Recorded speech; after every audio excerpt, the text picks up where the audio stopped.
ほんの数ヶ月前まで、俺は人生で一番幸せな時間を過ごしていた。ひろしくん、指輪のデザインどうする？あ、これなんて可愛いかも。婚約者のミナは、キラキラと目を輝かせながら、スマホの画面を俺に見せてきた。うん、いいね。シンプルだけど品がある感じ。ミナに似合いそう。そんな会話をしていたことが信じられないほど悲惨な結果を迎えることになるなんて、この時はみじんも思っていなかった。俺の名前はヒロシ、29歳。都内でサラリーマンとして働く、至って普通の男だ。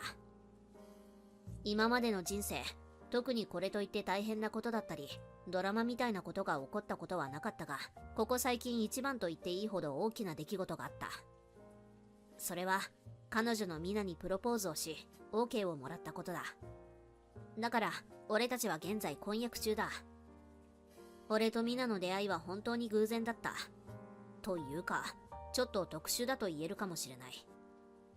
というのも、俺の母とミナの母が大学時代からの友人で、数年前に数十年ぶりに再会した。それをきっかけに家族ぐるみでの集まりが開かれ、ミナと子供の時以来の再会を果たした。ただ、俺たちはかなり小さい頃に一緒に遊んでいたらしいのだが、お互い全く記憶には残っていなかった。最初はぎこちなかったものの、何度か食事やイベントを一緒にするうちに、ミナと距離が縮まり、自然と交際が始まった。交際は順調に進み、両家の関係もかなり良好だったので、交際1年で、俺は彼女にプロポーズし、婚約した。両家の両親に報告した時には、父親たちは満面の笑みで、いい夫婦になるぞ、と肩を叩いてくれた。そして母親たちはというと、それはもう大喜びでかなり興奮していた。こんなことってある？嘘でしょ？信じられないわ。本当に。昔この子たちが結婚したら、私たち家族になるのね、なんて話してたけど、まさか。本当に嬉しいわ。おめでとう。ちょっとお母さんたち興奮しすぎだよ。そんなにはしゃがなくても。そりゃ興奮するわよ。娘の結婚だけでも嬉しいのに、まさかひろしくんとなんて。ひろしくん、みんなのことをよろしくね。もちろんです。家族みんなにこんなに祝福されたからには、絶対皆さんも幸せにしますから。結婚することになって以来、俺は本当に幸せの絶頂にいた。そして、それはミナも同じだ、と信じて疑わなかった。これだけ家族みんなに祝福される結婚は、なかなかできないぞ。そんなことを思いながら、新しい生活に胸を躍らせていた。いつ頃から一緒に住む？そうだね。結婚式の後とかの方がいいかな。ほら、いろいろバタバタするだろうから、落ち着いてからの方が良くない？でもちょっとでも早く一緒に暮らしたくない？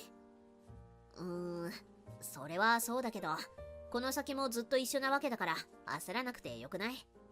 それに、結婚してから一緒に住んだ方が、新婚生活感が増していいと思うけど。確かに。じゃあ、一緒に住むのは結婚式が終わった後にしよっか。ミナは実家に住んでいるので、週末にミナが俺の家に泊まりに来る形での交際が続き、結婚式に向けての話し合いが増えてきた頃、ミナの仕事が急に忙しくなり始めた。ごめん、今日の打ち合わせに行けなくなった。職場でトラブルあってさ。そっか、大丈夫。打ち合わせ来週に延期してもらおうか。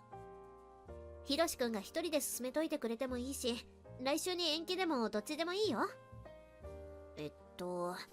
じゃあ一応俺が話を進めておこうか。お願い。ありがとう。ミナとの LINE のやりとりが最近ではこんな調子になってきていた。結婚式の準備はやることが山ほどある。それなのに、ミナは仕事が忙しいと繰り返してことごとく予定をキャンセルしてくるようになった。最初は俺もそういう時期だし仕方ないと思っていたが、次第に違和感を覚えるようになった。どことなくミナの俺に対する口調が冷たくなってきたり、 LINE の返信が全然返ってこなかったり、俺と目を合わせようとしない瞬間が増えた気がするのだ。一緒に過ごしていてもどこか上の空だし、時にはずっとスマホの画面を見つめていることもあった。そして香水の匂いが変わった時に、俺はとうとうミナに話を切り出した。ミナ、最近香水変えたの？ああ、会社の後輩に勧められてね。たまには雰囲気変えようかなって。そうなんだ。ずっと同じ匂いの香水使ってたのに、かなりの変化だね。何？この匂い嫌いだった？なら次からつけないけど。別に。てか、ここ最近仕事忙しすぎじゃない？ゆっくり一緒に過ごすことも少なくなったしさ。母さんたちもミナちゃん遊びに来れないのかなってまた聞いてきてたよ。ごめん。もう少ししたら落ち着くと思うからさ。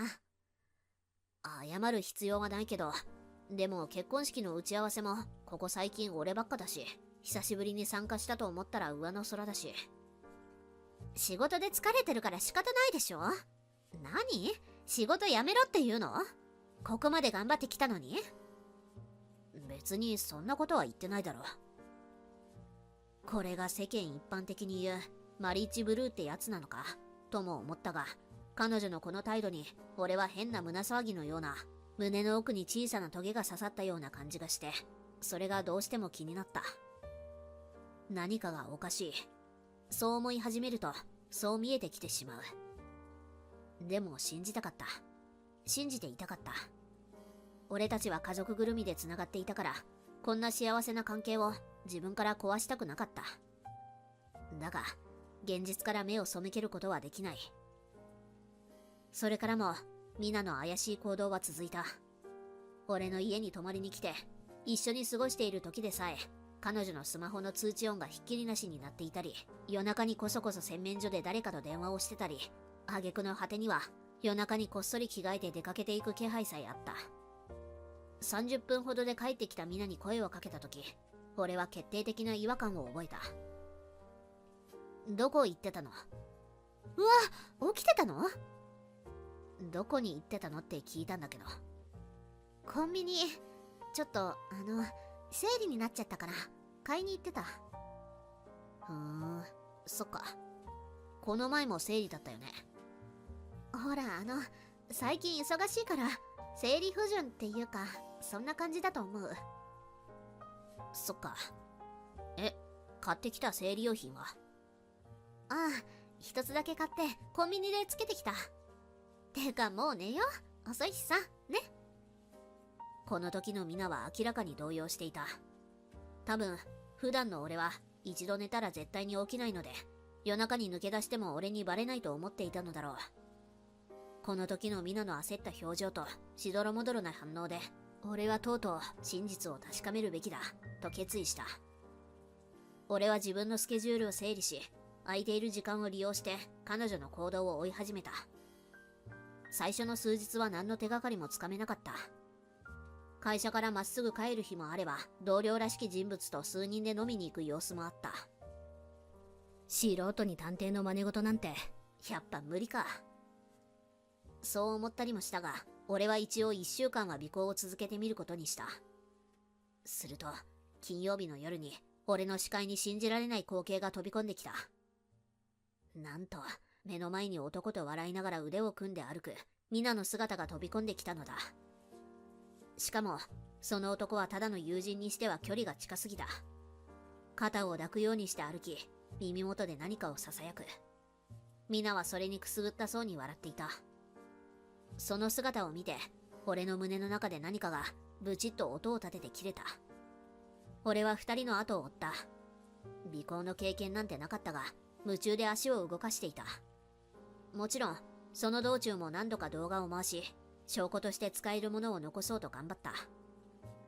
二人は繁華街を抜け、裏通りのホテル街へと向かっていることに気がついた。嘘だろ、マジかよ。心臓はバクバク言い、自然と独り言が出てしまっていた。そしてついに恐れていた通り、二人は吸い込まれるようにラブホテルの中に入っていった。俺はその場に立ち尽くした。ああ、嘘だろ。なんでだよ。手が震えていた。目の奥が熱くなるのを感じた。俺はこみ上げる感情を抑えられず、その場で泣き崩れてしまった。まさに幸せの絶頂にいたはずなのに、これから幸せな家庭を築いていくはずだったのに、それが一瞬にして崩れ去った事実を受け止めることができなかった。ただ、ここで自分が褒めてやりたいのは、二人がラブホテルに入っていく姿をしっかりと録画していたことだった。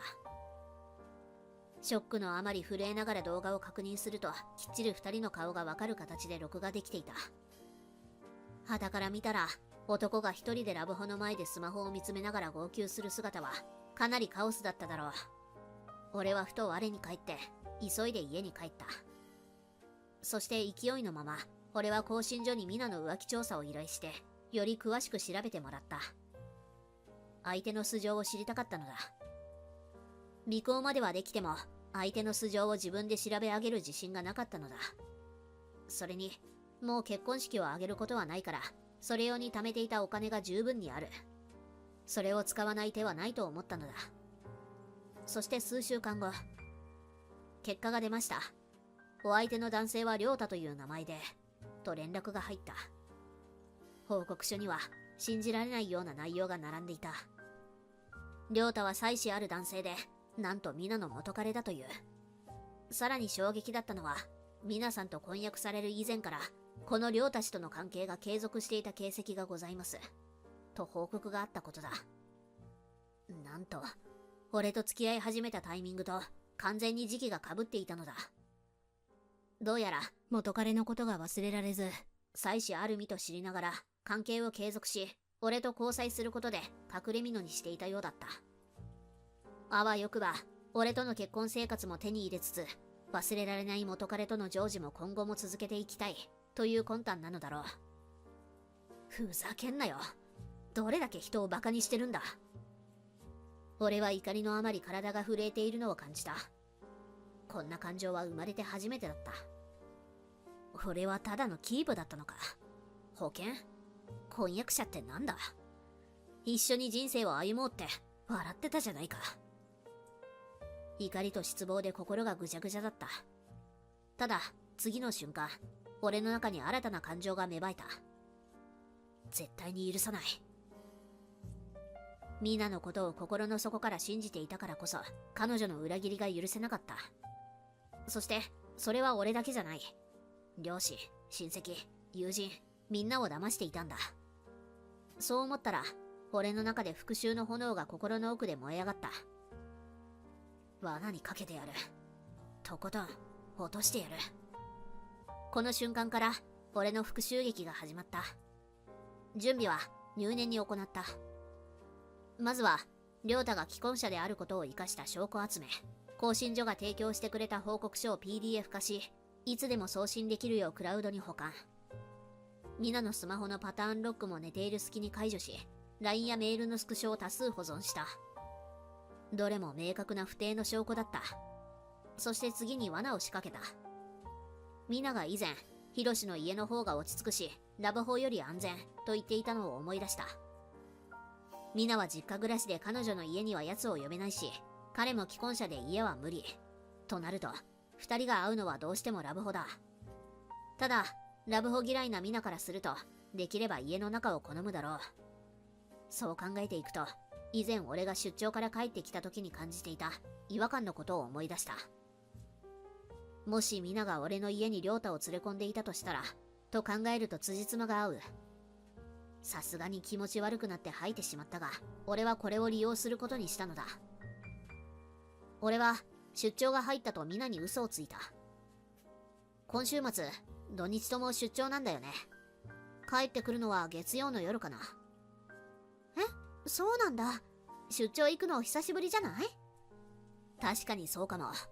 前は多かったけど、最近はめっきり減ってたからな。ああ、もし俺の家を使いたかったら使っていいからね。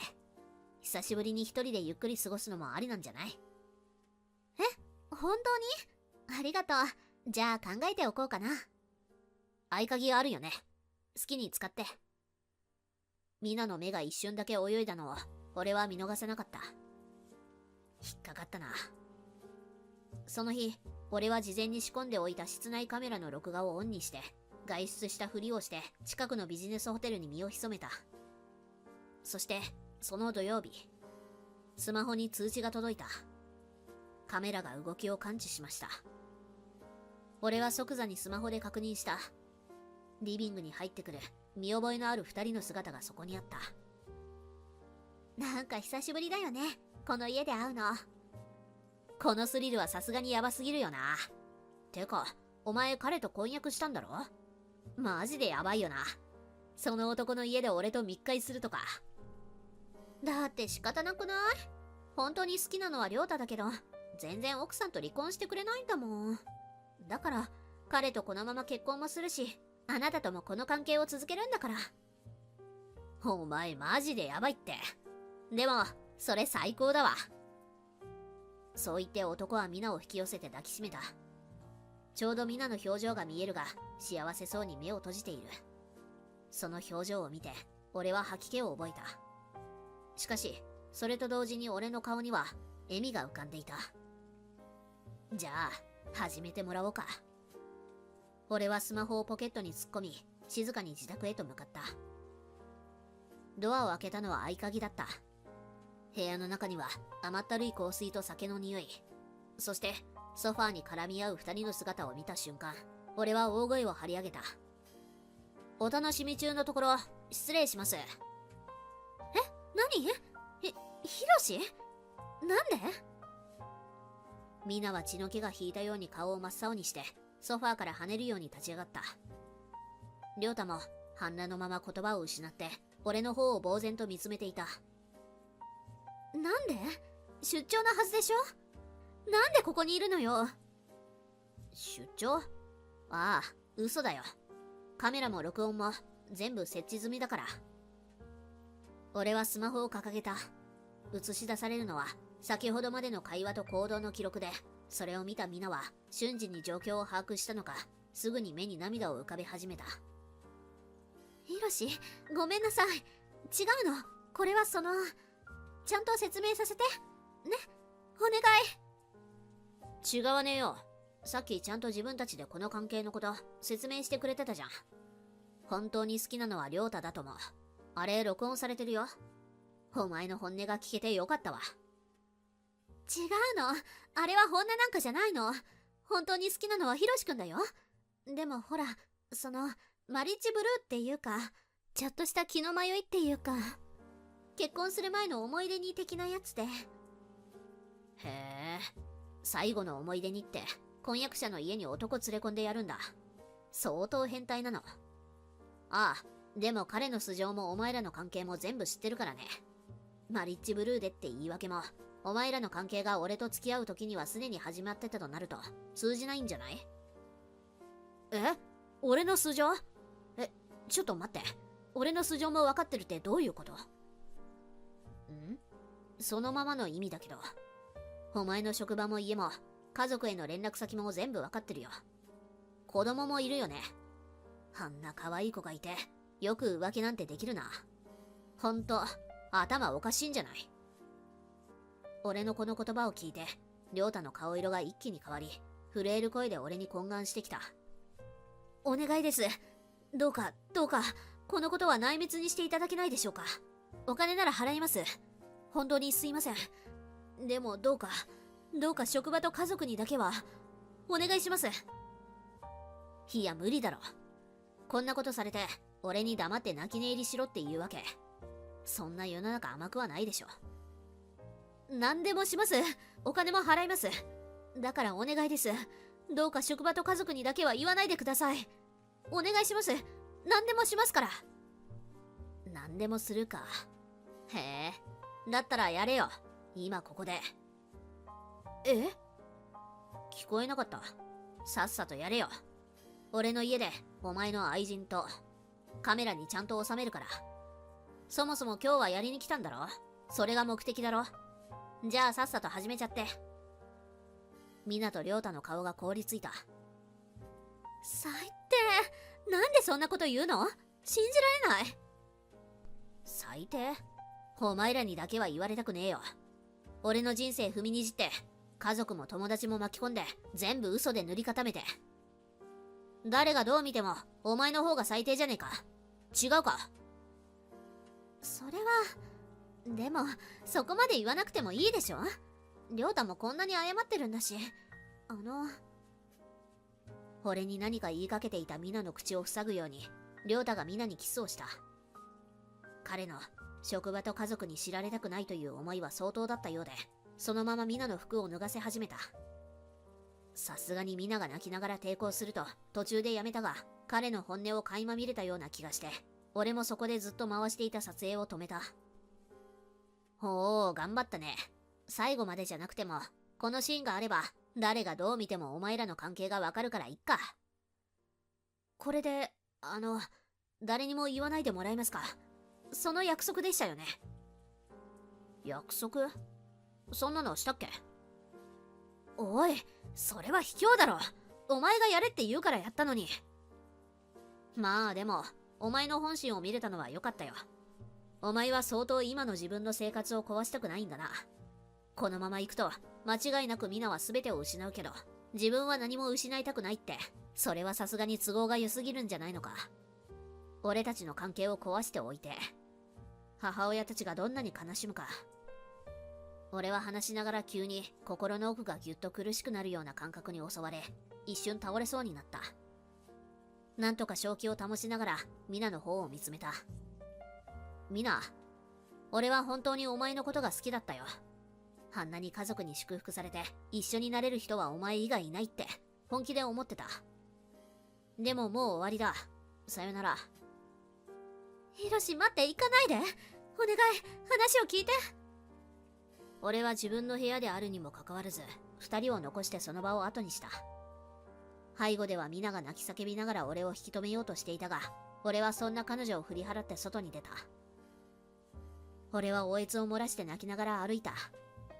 周囲にいた人たちが驚いた顔で俺の方を見ていたが、俺にはそれを気にするような余裕は全くなかった。そのまま俺は取っていたホテルに帰り、一晩中泣いて過ごした。数日後、戦火は一気に燃え広がった。俺は録画データと更新所の報告書をそれぞれの家族、会社、亮太の妻に送った。ミナの両親は憔悴しきって電話口で何度も謝罪してきた。本当、申し訳ありません。ミナには全ての責任を取らせます。なんと謝罪の言葉を述べていいのか。本当に申し訳ございませんでした。特にお母さんのショックは大きく、この一報を受け取った直後、倒れてしまったと聞いた時は胸が痛くなった。ただ、いくら謝罪されても、もう過去には戻れない。亮太の奥さんからも連絡が来た。知らせていただいてありがとうございました。うすうすは気がついていたんですけど、あなたには感謝しています。あの人とはもう終わりです。奥さんはあっさりと離婚を決めたようで、子供を連れて出て行ったという。そして亮太は会社もクビになった。もちろん奥さんからの慰謝料の請求と俺からの慰謝料の請求があるので、結局彼は借金を抱える羽目になったという。やはり不倫の代償は大きい。ミナはというと、家族からももう縁を切ると見放されたそうで、親戚からも白い目で見られ、友人はみんな離れていき、孤立状態になったそうだ。婚約破棄の責任も全て背負わされ、会社でも立場を失った。もちろん俺と亮太の奥さんからの慰謝料の請求があり、彼女も多額の借金を負うことになった。まあこれはもちろん彼女の自業自得なので何も思うところはない。これが俺が与えた制裁だった。復讐は終わったのだ。俺はかなり精神的に参ってしまい、その後の記憶があまりない。一日一日生きるのにやっとで、果たして自分がしたことは正しかったのか間違っていたのか、まともに考えることができなかった。結局俺は半年間家から出られなくなった。仕事も辞めた。誰とも話す気になれなかった。なんで被害者のはずの俺がこんな目に遭わなきゃいけないんだ。そう思う日々が続いた。そんなある日、ふと母から手紙が届いた。ヒロシへ、あなたは間違ってなかった。胸を張って生きてほしい。あなたの人生はこれからだから。俺は母の言葉に泣いた。子供のように声を出しておいおい泣いた。この母の言葉によって俺は救われた。そしてようやく前を向こうと思うことができた。それから約半年、俺は部屋のカーテンを開け、ようやく外の光を正面から見られるようになった。思えば長かった。何もかもどうでもよくなって、仕事も辞めて食べる意欲も失い、ベッドから起き上がることさえ億劫な日が続いた。外では春が終わり、夏が来て、秋が過ぎ、雪がちらつく季節になっていた。少しずつ俺は動き始めた。区役所で転出届を出し、新しい町へ引っ越した。昔、大学時代の友人がいた町だ。誘われるまま再就職先もそこで決めた。最初は不安だったけど、仕事仲間も穏やかな人が多くて、少しずつ笑えるようになってきた。土日は近くの河川敷をジョギングしたり、読書したり、自分のためだけの時間が心地よく感じられるようになった。やっと戻ってこれた気がするな。そうつぶやいたある日、携帯に一件のメールが届いた。差出人はミナ。本当にヒロシには申し訳ないことをしたと思ってる。何をしても許されないのは分かってる。でも一度だけ会って謝らせてほしい。俺はそのメールをしばらく眺めていた。だが返信はしなかった。未読に戻し、そっとアーカイブへ送った。もういいんだ。怒りも悲しみも全部あの時で終わった。会ったところで俺が欲しい言葉なんてない。終わったものを再びこの手で引き戻す意味なんてどこにもない。数日後、俺は新しい職場の仲間とちょっとした飲み会に参加していた。賑やかで暖かくてどこか心地いい。ひろしくん、こっち座って。ほら、今日紹介したい人がいるんだよね。え、誰ですか？笑顔で現れたのは穏やかな目をした女性だった。はじめまして、ユキって言います。なんかすごく真面目な人って聞いてたけど、本当だね。はは、いい意味でですよね。場の空気に誘われて自分でも驚くくらい自然に笑えた。そんな些細なきっかけが嬉しかった。今の俺はもう過去に縛られていない。あの日失ったものはもう戻ってこないけど、この先にある未来は自分で作っていける。そう思えた瞬間だった。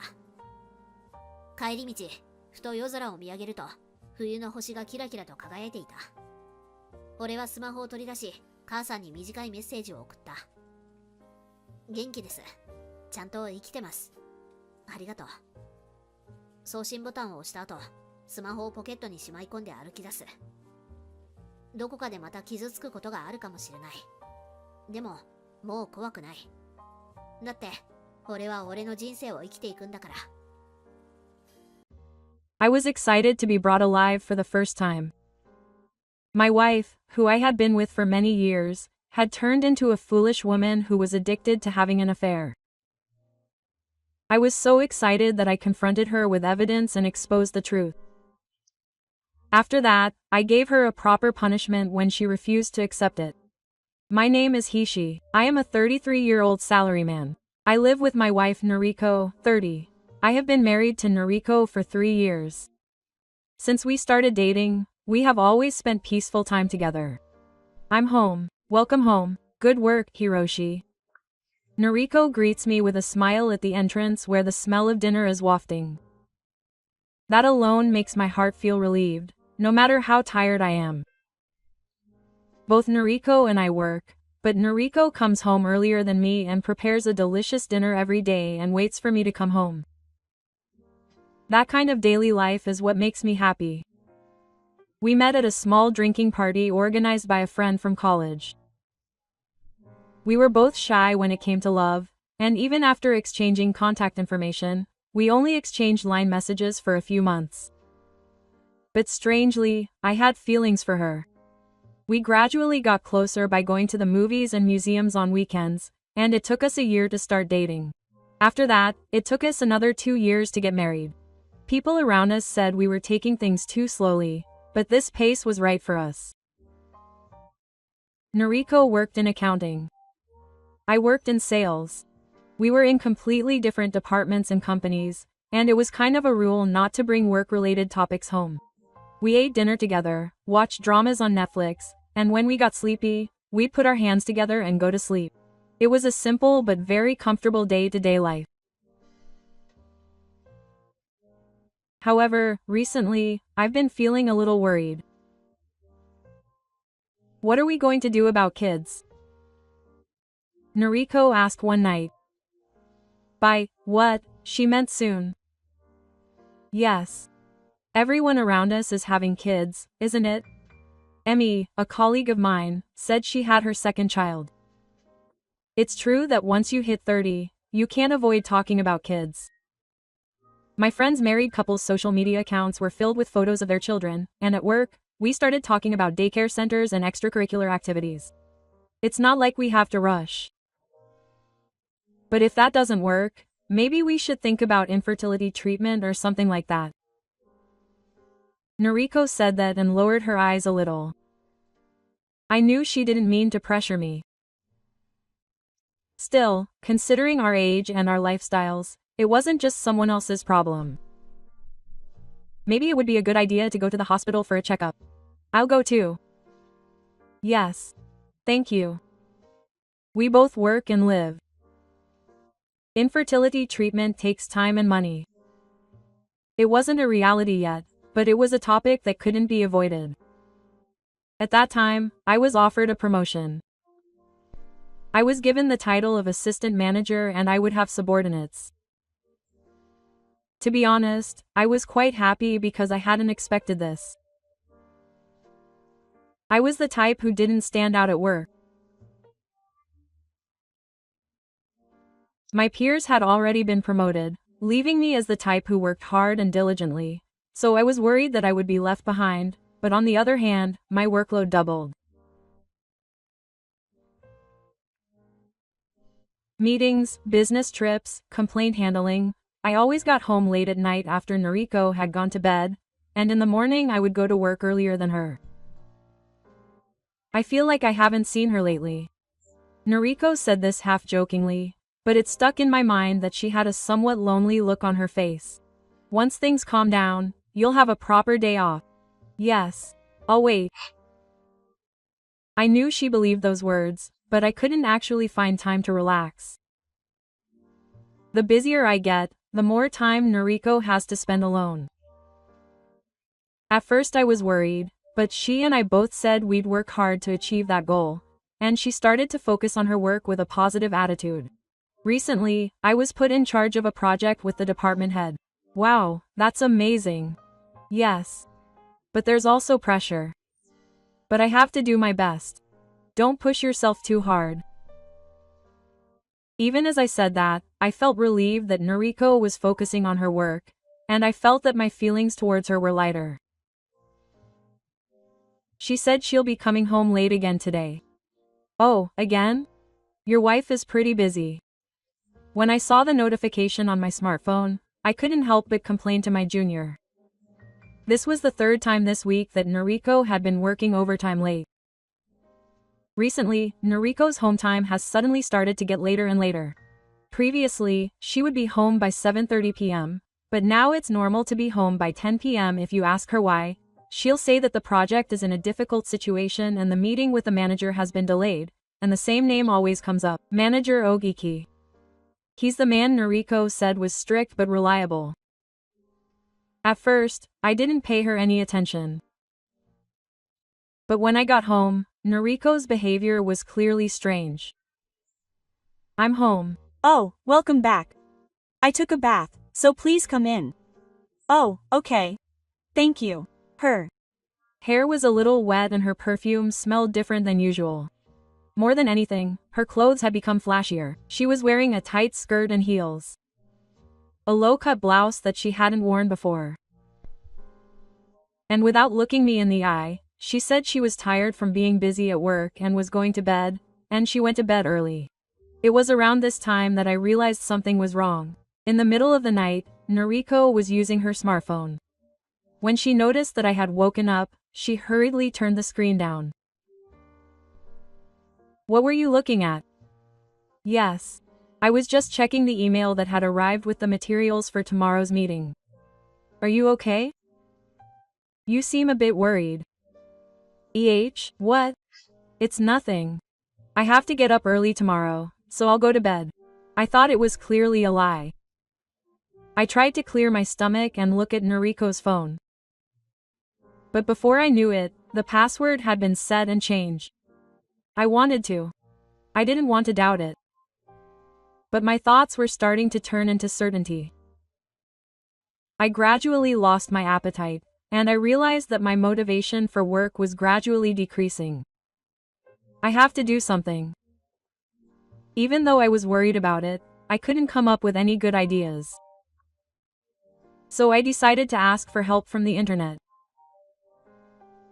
I decided to look for stories of people who have had their wives cheat on them and use them as reference. The thing that everyone was saying was to start collecting evidence first. So I decided to start collecting evidence right away. I'm sorry. My wife has been acting strange lately. Can you investigate her infidelity? I consulted a detective agency about investigating Noriko's infidelity. And the investigation started immediately. It wasn't a cheap price, but I was hoping for a clear and definitive result. Only 3 days after the investigation began, I received dozens of photos and a detailed report. Noriko met up with Ono after work and went to a love hotel in Haka Street. On another day, they met after work and went to the hotel area in the daytime. In the end, she was straddling the passenger seat of Kogi's car and rubbing her body against him. You're kidding me? My hands were shaking as I held the photo, and tears were flowing. The report contained detailed information about the time, place, and interaction. Noriko was kissing him in an alleyway, unnoticed by the people around them, and then she took off her clothes in the car and engaged in the act. In the photo, Noriko had her mouth open, her head tilted back, and looked like a completely different person. It must be a lie. I said it without thinking, and realized that this shocking fact was real. I believed it. After we got married, we were supposed to laugh about little things, like birthdays and anniversaries. Even if I was busy, Noriko was supposed to understand. But I looked down at my hand again and again. I desperately tried to think of the meaning of the ring being here. Could I pretend I hadn't seen it? Of course not. Now that I'd seen this photo, there was no going back. With this expression on her face, straddling this old man, Noriko was no longer the kind, warm woman I knew. I thought the word betrayal was the perfect fit. I hadn't expected such a terrible outcome. My heart was like a worn-out dust rag, and I stopped thinking. I had no time to think about what to do next, or how to use this evidence. I went home with tears in my eyes. On this day, Noriko had come home earlier than me, which was unusual, and she looked surprised as soon as she saw me. What's wrong with you coming back? What happened? Why are you crying? Are you okay? I stared at Noriko in silence. I couldn't look at her the same way I had before. I felt like a dirty monster. There was Noriko. What? What really happened? Something terrible has happened. Are you okay? Did something happen at work? Sit down. Noriko's eyes widened at the tone of my voice, and she sat quietly in front of me. What is this? The moment Noriko saw the report on the desk, her expression froze. No. This is a photo of you and Kogi going into a hotel. This is a photo of you straddling me in a car. This is a photo of us walking hand in hand in the daytime. Which one is different? Ah, what do you mean by different? Please explain it to me properly. I stared at Noriko, out of breath. We stared at each other for a while, but neither of us spoke. After a long silence, Noriko, trembling, made a list of excuses. I was just asking for your advice. I wanted to have a child, but she suddenly got busy with work. So I thought I'd take a break from work for a while. But he was kind to me and listened to me seriously. She has been busy lately, so he didn't have time to worry about me. He said he didn't have time to hang out. I worked hard for my family, that is, for us. Even if we have children, I want to give them a better life. That's why I was working hard even though I was busy. And yet you're going to open up to your boss again just because he listened to you for a moment? I honestly didn't know you were that kind of woman. And you were in a place like this where you don't know when or who might see you, so you didn't care if I found out, right? No. Not at all. The one I really love is she. How dare you say that after doing this with another man? I held up a photo of Noriko with a man in front of her. Noriko instantly distorted her face and continued to make excuses while crying. Don't say it like that. I didn't do this because I wanted to either. I couldn't refuse. He's my boss. So what? You didn't like him, but you went to a hotel and did it many times and took it outside? Because you couldn't go against your boss. Who would believe a story like that? You were the one who asked him out yourself. With a face like that. Even the investigator said that it's rare to gather so much evidence in just 3 days in an infidelity investigation. I'm sure you were saying it yourself. Because it felt good. I was excited to be taken advantage of for the first time by Ono-san. No matter how many times I've done it with you, it's never been like that. I'm sorry. I'm really sorry. My mind went blank. Are you saying I'm a bad? So it's no wonder he cheated on me. But don't be ridiculous. What is that? Are you seriously saying that you were turned on and excited? Because it can't be helped. It's the truth. No matter how much you attack me, there's nothing I can do about this. So what did she do for me? He didn't do anything. He didn't do anything at all at night, so it's no wonder I was drawn to him. I can't do without him anymore. My body just acts on its own. That's enough. That's enough. I understand how you feel. We're over now. I didn't want this outcome. So what should I do? You said it yourself. That I can't do without him anymore. There's nothing you can do about it now. But why don't you calm down for once? Both of us. I'm sure it was a bad idea for me to cheat. I'm really sorry about that. But you weren't satisfying my body. You weren't satisfying my heart.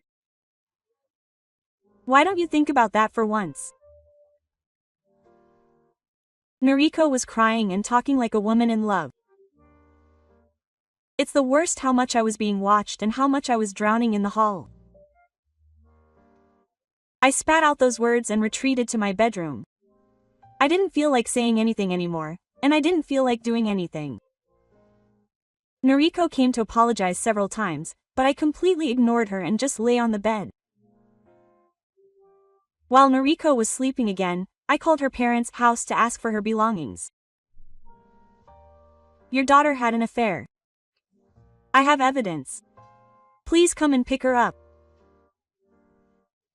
Oh, Hiroshi, I just told you. Noriko had an affair. So please come and pick me up. Okay. I'll be right there. That night, Noriko's parents came to pick her up. She seemed quite surprised by her parents' appearance. What's going on? Why are your mom and dad here? I asked them to come. They said they wanted you to be taken care of. Come on, pack your things and go back to your parents' house. Wait a minute. That's not what we agreed on, is it? Yesterday, you decided to calm down and think about it. So why am I Going back to my parents' house? I have work to do, so I can't do that. Oh, it's okay. I've already sent a report to the company, so I think you and Koyoshi will be fired anyway. If the company finds out that you were meeting with work during work hours, you won't be able to stay there anymore. What the hell did you do? Why did you do that? Don't get carried away and take my job just because your work is going well. Are you serious? You don't regret it at all. Do you know what you did? Should I get your parents to see it? This evidence photo. I said that and tried to take the evidence photo in front of the two of them. Then Noriko tried to stop me by trying to take the photo away. Noriko and I got into a bit of a grappling position, and I nearly lost my balance. Then, in the next moment, I heard a loud bang. For a moment I didn't understand what had happened, but when I looked, I saw my father standing in front of me and slapping Noriko. She fell on her buttocks in the force of the blow, and the room instantly became silent as death occurred. Noriko, why don't you stop this? I don't know the details, but I'm sure your affair is the cause of this situation. And yet, why are you acting like that? Just like your father said, Noriko. What happened to make you like this? It's really pathetic. Dad looked at the photo, which I had dropped as evidence of Noriko's affair, and suddenly looked up, sat down on the floor, slumped. Dad quickly supported him, and he also looked at the photo. In an instant, his face turned red and Saturn flew off. What an idiot. What a terrible thing. Do you know what you've done? Dad is crying and angry at Noriko, even though he's red as a boiled dumpling. Mom is crying and hiding her face with her hands. Seeing your parents like that, I felt my heart tighten. Hi Kun, I'm so sorry. This is really how my daughter is. I somehow managed to stop Dad from kneeling down and glared at Noriko. You still don't feel anything even after this situation? You made your parents feel this way. Are you still going to keep quiet? Say something, Noriko. No matter how much Dad yelled, no matter what Mom said, Noriko just looked down and said nothing more. As if she thought that if she did that, time would heal and they'd be able to act as if nothing had happened. So I decided to end this ordeal. Thank you, Dad and Mom. I'm really sorry that it came to this. I don't want to see Noriko's face anymore. I'm sorry to trouble you, but can you take her home? Wait a minute. Let's have a proper discussion between the two of you. Listen to what I have to say. No, it was Noriko who didn't say anything even though she had plenty of chances to say something. There's nothing more to say.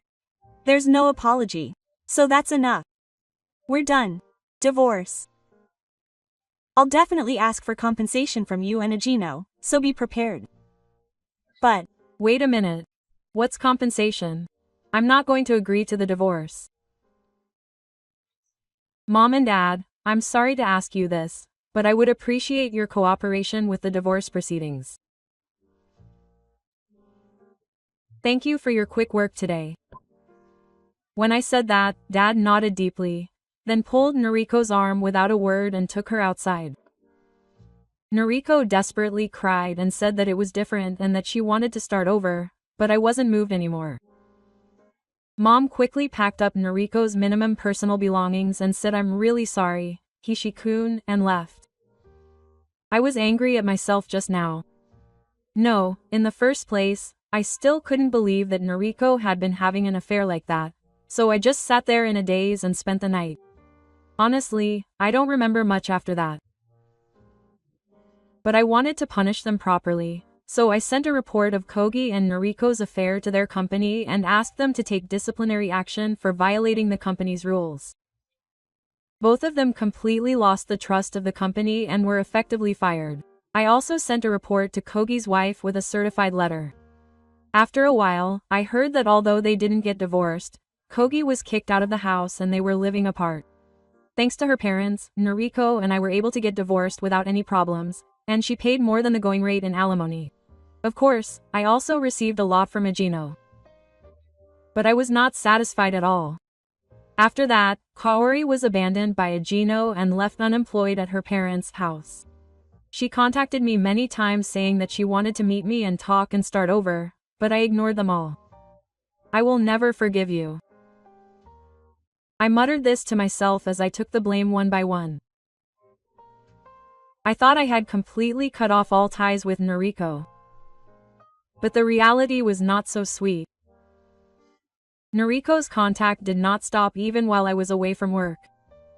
She called, emailed, line, and even contacted my parents' house.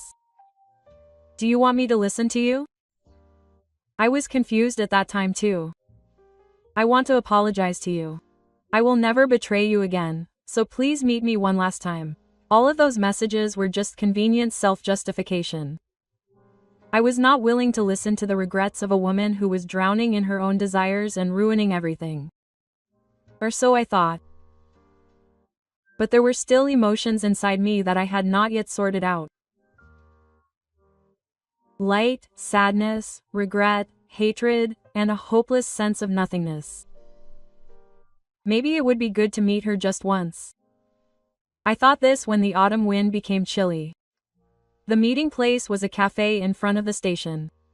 I sat down first, and a few minutes later Noriko appeared.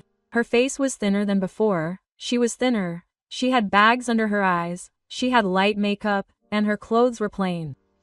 It's been a while. Noriko sat down timidly and seemed unable to look me in the face.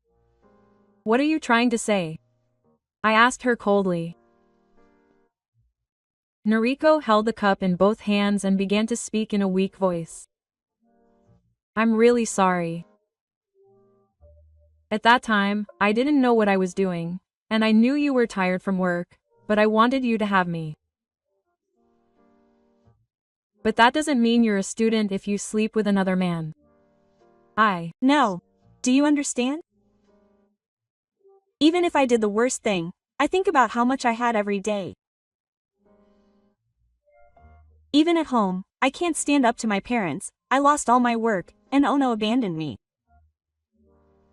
Noriko looked down without saying anything. Of course. You were just a convenient woman. A relationship that started with excitement and sexual desire can't last long. Noriko dropped her tears on the table with her face down. I want to start over with Hiroshi. Please. Give me another chance. Huh? I don't care how much I get scolded. Do you want to make amends? I want to be by your side. Don't mess with me. The anger in my heart rekindled. What are you saying now? You were in love with the excitement, not me. I was so happy with Kogi that I got excited and opened my body to my desires, betraying our time together. If you think that was love, that's pretty cheap. Noriko was crying in silence. What was the point of getting married? We talked about having children together. We were a little anxious as everyone around us started having families. But there's no way you could betray someone just because you're anxious. I'm so sorry. I was at my limit. Crying and apologizing now won't change anything. What you threw away was the trust and future with me. I stood up. Don't contact me again. Next time I'll get a lawyer. Wait. I left the cafe without looking back. I never intended to be fooled by that woman's tears again. A few months later, I started living alone, changed my workplace, and started a new life. There were still many things I wasn't used to in this new place, but on the contrary, the freshness of it all felt good to me now. After a few months, my daily work, running, and interactions with new friends gradually gave me a sense of fulfillment. In particular, I had lunch with Sato-san, a woman in the same department who I had been interested in for a while, several times. I didn't force myself to make progress, but the awkwardness naturally disappeared and we were able to talk to each other with smiles on our faces. Then one day Sato-san said, "You've become a little more cheerful recently, Hishi-san." I was a little surprised, but I quickly smiled back. "Thank you. But now I'm walking with the past on my back, so I try not to drag it down too much." She nodded quietly and laughed lightly again. Looking back now, I feel a little more confident that I'm continuing to move forward while carrying the weight of the past. The pain of Noriko's marriage and betrayal are now in the past. Still, I sometimes feel that I am who I am today because of that incident. I don't know what awaits me in the future, but at least I won't stop anymore. I'll take a new step and live my life looking forward. That's what I vowed to myself.